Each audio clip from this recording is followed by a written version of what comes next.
In the spring of 1973, Led Zeppelin was the biggest live act in the world. On May 4th, they started a two-leg, 34-date tour of North America, their 9th time on the continent. And they began to break records. There were 53,000 fans at the first show in Atlanta. The second show, played at Tampa Stadium in Florida, 58,600 fans showed up, breaking the attendance record for a gig by a single band, set by the Beatles at Shea Stadium in 1965. The tour wound its way through the U.S. South, out to the West Coast and then back through the North, popping up to Vancouver for one Canadian show. The final 3 shows were booked for Madison Square Garden in New York City on July 27th, 28th, and 29th. These nights were also reserved for the filming of a concert film that would become The Song Remains the Same. The first 2 shows, a Friday and Saturday, went off without a hitch. All they had left was one more concert on Sunday night, and then they could all go home. The band was exhausted. They were performing 3 hours a night. Drugs and alcohol and groupies and dealers were everywhere. They had their own private jet, which allowed the parties to continue between gigs.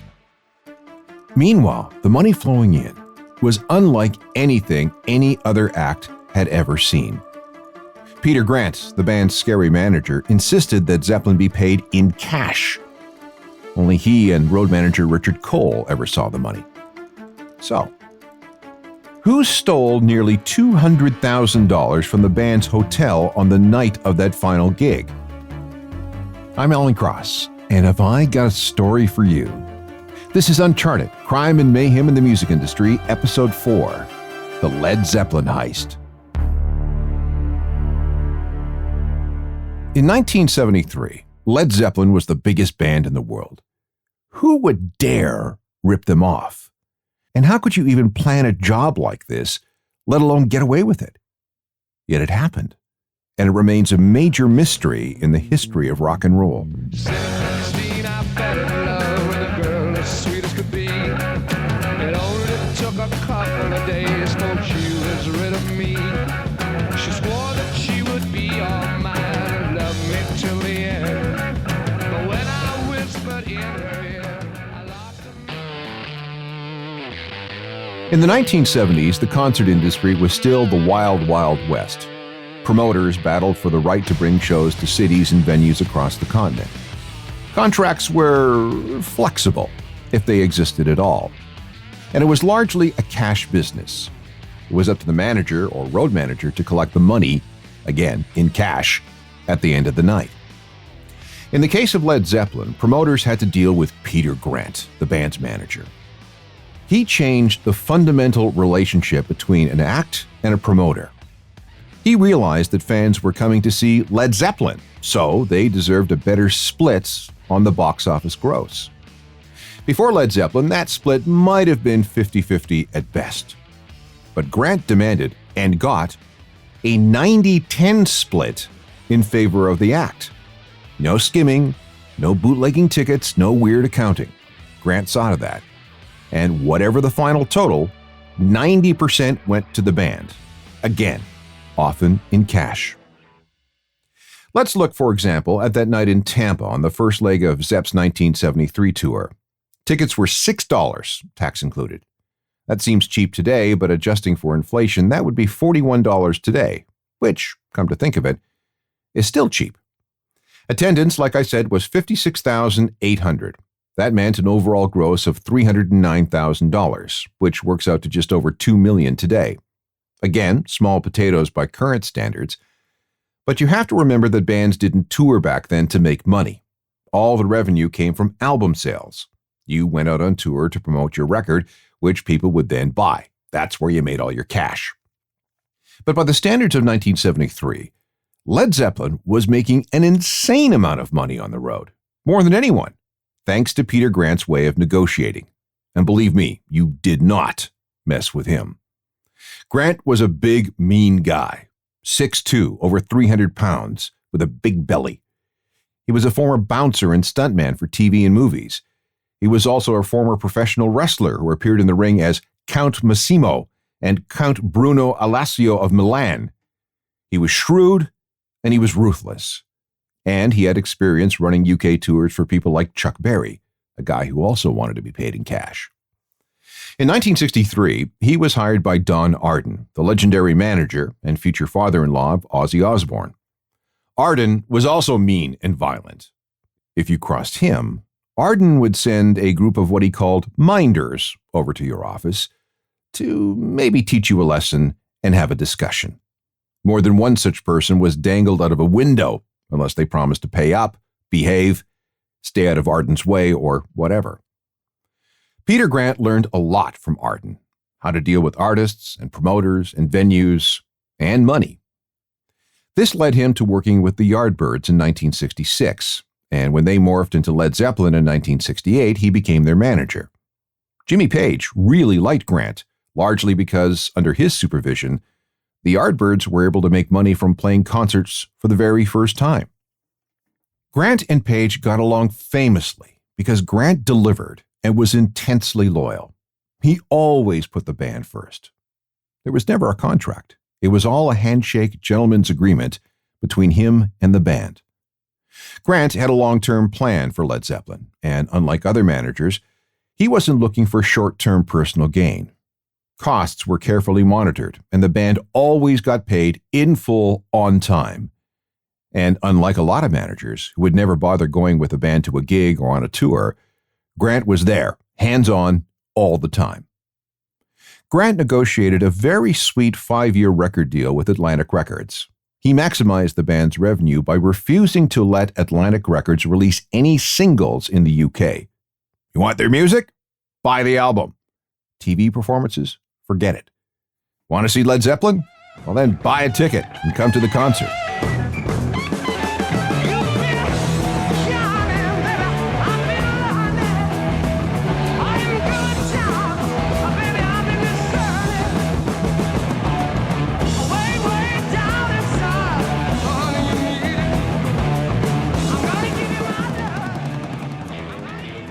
And woe to anyone who dared make a bootleg recording of a Led Zeppelin show. When a band stopped in any city for a show, Grant would tour the record stores looking for bootlegs. If he found any, well, you'd better hand them over if you knew what was good for you. At gigs, he'd walk through the crowd. If he found anyone with equipment recording a show, Grant would put a stop to that by throwing a bucket of water over the gear, if you were lucky. Unauthorized photographers? Look out. Someone selling fake Led Zepp t-shirts outside the stadium? You're in for a rough ride. Grant did everything he could to protect the band, and he was rewarded with a 20% split of the profits. Zeppelin focused on the music, Grant took care of everything else. The other character in this story is Richard Cole. By the mid-1960s, he was looking after bands like The Who and Vanilla Fudge when they were on the road. In 1968, he contacted Peter Grant about working with him. When Led Zeppelin was launched, Cole became their road manager. Like Grant, he realized that the rock business was exploding in America, and that's where Zeppelin should focus most of their attention. As a road manager, he made sure the band had everything they needed. He was especially good at introducing groupies into their circle. Cole was largely responsible for collecting the box office receipts from the production office after a gig and keeping that money safe until it could be deposited into a bank. This brings us back to the night of May 29, 1973. Let's start with where Led Zeppelin was in their career at the time. To put it simply, Led Zeppelin was as big as they'd ever be. The first album was released on July 12, 1969. Critics, especially American ones, hated it. But Zepp had tapped into a new growing market for heavy blues-based rock. The album took 36 hours to record and cost a grand total of £1,782 and sold in the millions. Led Zeppelin II appeared just 7 months later. It was just as hated by the critics, but sold even more. Led Zeppelin III came out a year later. Another critical bomb, but another multi-million seller. 13 months later, the fourth album came out, and it would later become one of the biggest selling records of all time, with total sales somewhere around 40 million copies. As the band set out on tour in North America in 1973, the fifth album, Houses of the Holy, was selling in the millions too.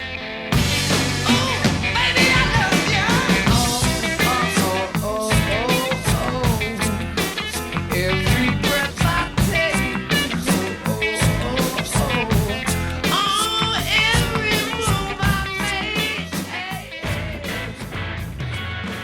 Peter Grant's philosophy of, you take care of the music and I'll worry about the business, was working better than anyone could have dreamed.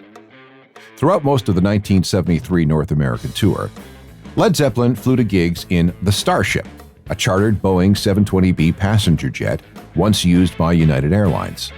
You've probably seen the iconic picture of the band posing outside by the wing. Instead of moving from hotel to hotel for every stop on the tour, the jet allowed Zeppelin to have a base of operations within flying distance of a number of tour stops.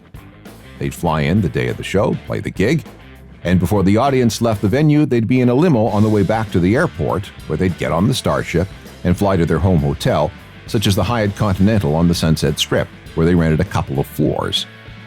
Those stays became so wild and crazy that the hotel became known as the Riot House. If you wandered the halls, you risked being run down by drummer John Bonham on his motorcycle.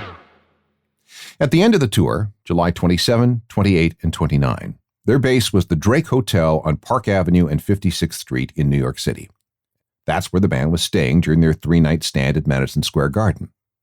When the group checked in, Richard Cole and Steve Weiss, Peter Grant's lawyer, they made sure that the receipts for the shows were stored in a safety deposit box, number 51.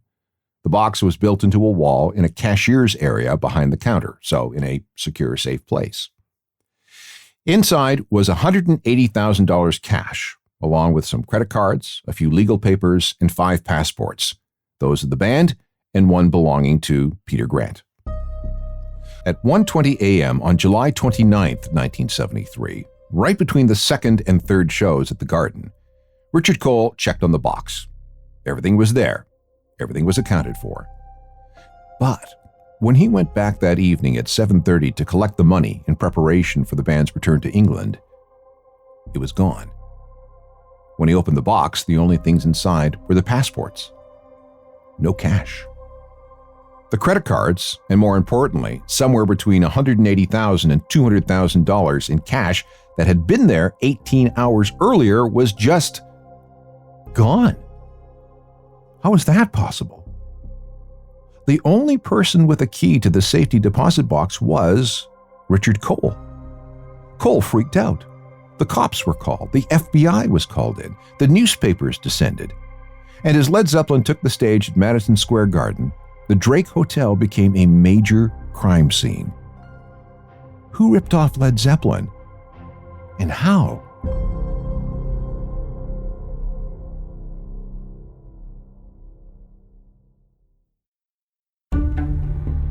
By the time Led Zeppelin's 1973 tour of North America wrapped up, they brought in $4 million in ticket sales, or about $27 million in today's money. Having $180,000 stolen wasn't exactly going to break them, but that is not an insignificant amount of money. Again, factoring for inflation, that would be a theft of $1.4 million today. When road manager Richard Cole discovered that the money was missing from the safety deposit box in a secure area at the Drake Hotel, he immediately reported the theft. Hotel detectives were the first contacted. Then the NYPD was called. Then the FBI was called. And while Led Zeppelin played the final show at Madison Square Gardens, the Drake turned into a crime scene. And that attracted the attention of the press and the paparazzi.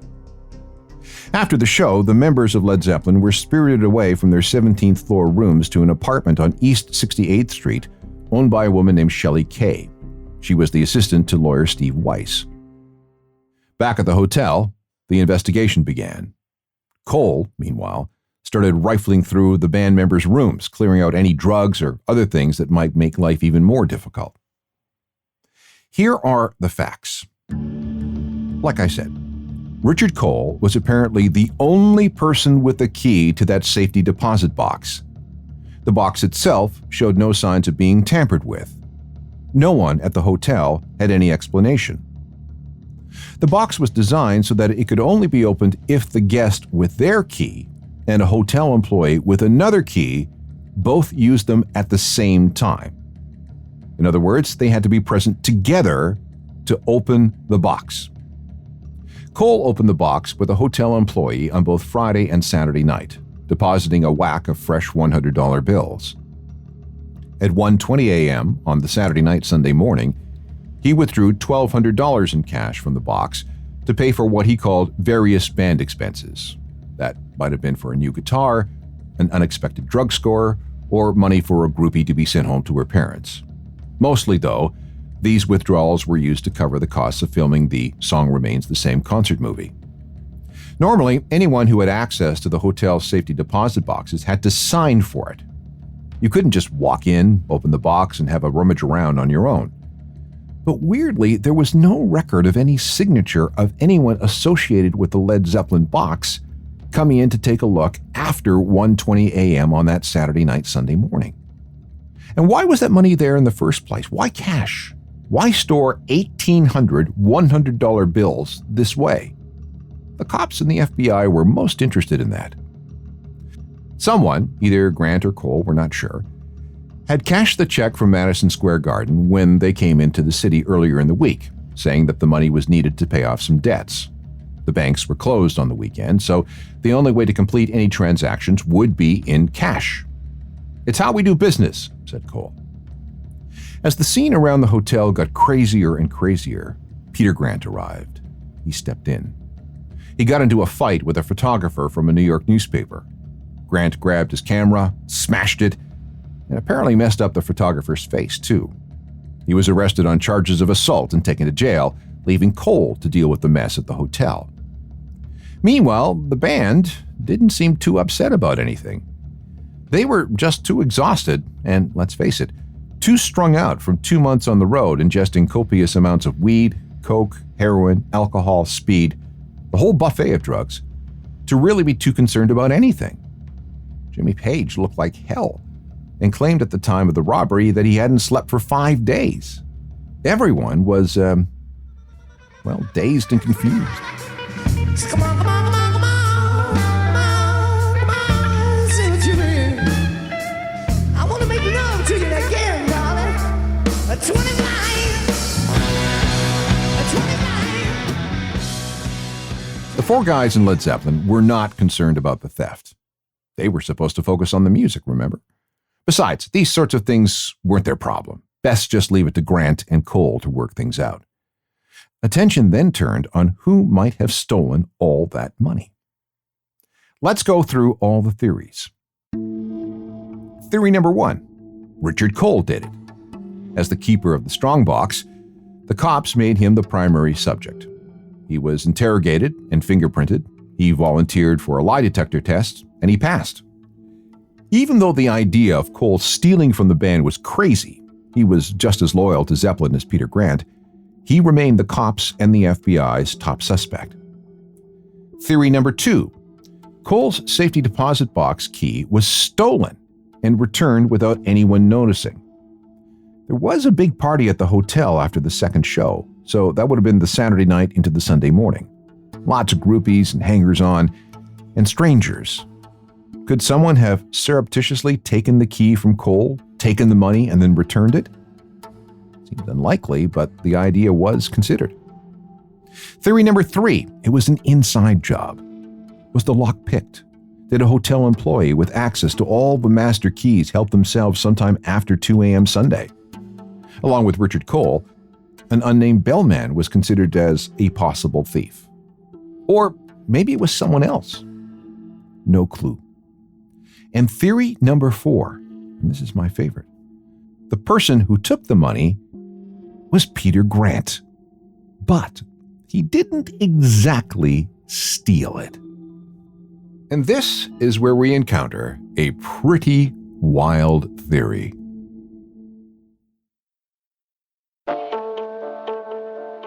This is the story of the great Led Zeppelin hotel heist of July 1973. And if we're going to at least try to solve this mystery, we have to begin by looking at government policy of the United Kingdom back in those days. In 1973, high-income British citizens were obligated to pay a lot of tax. How much? Well, the tax rate could be up to 90%, and this included a lot of successful British musicians who were making millions. Tax exile became a thing for some acts. In the spring of 1971, the Rolling Stones were so in hock to the government that they were in danger of having their assets seized. That's when the Stones moved to France to escape British taxes and asset forfeiture. Mick and his new wife Bianca loved France. Keith found a villa near Nice where he set up a recording studio in the basement using the Rolling Stones' mobile recording truck. This is why their 1972 album is called Exile on Main Street, because they were literally exiled. And they weren't alone. In 1973, Jethro Tull also decamped to France. David Bowie took up residence in Switzerland, while his friend Mark Bolan spent almost 3 years in Los Angeles. Same thing with singer Tom Jones. In 1973, he bailed for California rather than give up 90% of his income to taxes. In 1975, all the members of Bad Company moved from Britain to Malibu, California, to escape paying huge levels of tax. Rod Stewart moved to LA the same year for the same reason. Shirley Bassey moved to Monte Carlo. And everyone in Pink Floyd left the country for a year in 1978. The list of tax exiles during this period included Michael Caine, Roger Moore, Sean Connery. In fact, a ton of people involved in the James Bond franchise also had to move to avoid handing over almost their entire salaries to the government in taxes. Led Zeppelin was, of course, in the same income bracket, actually probably higher than all these people.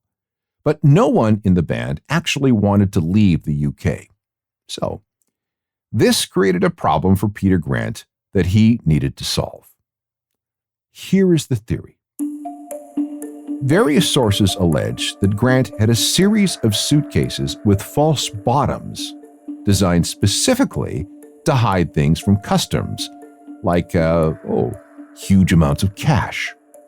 The thinking goes is that he took the money, perhaps with Richard Cole's help, stuffed it into one of these suitcases for transport back to Britain, where it could be properly laundered and therefore remain outside the reach of the British taxman. Now think about it. The New York shows were the final stop on the North American tour. Everyone was due to fly back home as soon as the gigs were over. Seems rather interesting that all this money disappeared right then, doesn't it? So maybe no one stole from Led Zeppelin. The theft was from inland revenue in Britain. This doesn't, however, entirely explain Richard Cole's freakout when at 7:30 p.m. on July 29th, he discovered that $180,000 was missing from the safety deposit box. That is, unless Peter Grant somehow got Richard's key to the box, opened it, took the money, and then returned the key, conveniently forgetting to tell Richard what he'd done. Okay, so what about the need for a second key needed from a hotel employee to open the box? Still could have happened. Him signing the security log for the box? Listen, Grant was a big, mean, intimidating guy. Think convincing an overnight weekend hotel employee to do something would be a challenge for him? And remember how the band wasn't too concerned about the robbery? Could it be that they weren't worried because they knew how Grant worked? One other thing. Bob Spitz, the author of a 2021 biography on Led Zeppelin, says that no fewer than 5 people told him that Peter Grant told them that he'd taken the money. Or maybe Richard took it. Or maybe they were both in on it. Whatever the case, the money disappeared and ended up where exactly? Like I said, this explanation still leaves some loose ends. But after more than 50 years, it's the most likely explanation, especially since the great Led Zeppelin heist of 1973 is still on the books as unsolved. The odds of us or anyone ever finding out who took Led Zeppelin's money on that summer Sunday in 1973 are pretty much zero. Peter Grant died of a heart attack in November 1995 at the age of 60. Richard Cole died of cancer in December 2021. No one at the Drake Hotel was ever charged. This is a case that has been and will remain very, very cold. It's a great rock and roll story, though. If you have any questions or comments, shoot me an email at alan@alancross.ca. You can also meet up on all the social media sites along with my website, ajournalofmusicalthings.com. And it's updated with music news and recommendations every day. There's also a free daily newsletter that you should get. Join me for more stories of crime and mayhem from the world of music with Uncharted. Technical productions by Rob Johnston. I'm Alan Cross.